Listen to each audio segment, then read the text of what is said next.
কি জামাল, কেমন আছো? আসসালামু আলাইকুম কাকা, ভালো আছি আলহামদুলিল্লাহ। আপনি ভালো আছেন? ওয়ালাইকুম আসসালাম। তো এই বিদেশ থেকে হিসাব তোমার নিজের ব্যবসা নিজে বুঝে নিছ, ভালোই হয়েছে। ওর বাপের সাথে দেখা সাক্ষাৎ হয়, কথাবার্তাও হয়।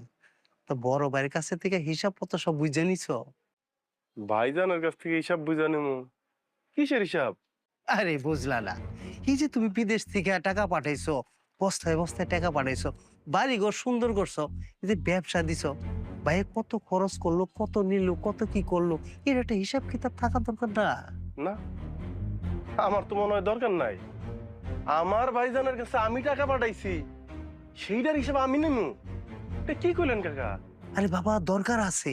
এই পৃথিবীটা বড় স্বার্থপর, একদিন ধরা খাইবা নিজেই। ধরা খামু? কে ধরা দিব? আমার ভাই? আরে, আমার ভাইয়ের লেগে আমি জীবন দিতে প্রস্তুত। আর এটা তো সামান্য কয়টা টাকা, ভাই ধরা দিলে দিব। এত সরল হয়েও না, বেশি সরলতা দেখায়ও না। কাকা, আপনি কি সরল নাকি গরল? আমি যাই হই না কেন, তোমার একটা উপদেশ দিলাম, মাইনা চলার চেষ্টা করো। না, আমি তো আপনার উপদেশ মানতে পারবো না। আপনার উপদেশ মানতে গেলে তো আমার ভাইয়ের সাথে ভাইয়ের বেইমানি হয়ে যায়। হ্যাঁ, এটা আপনি কি কইলেন কাকা? আরে কিছু না ভাইজান, কাকাই কইতাছে আমি যেন তোমার তো এই দোকানের হিসাব কিতাব বুঝে নেই। কোতে ভাইজান? হিসাব কিতাব?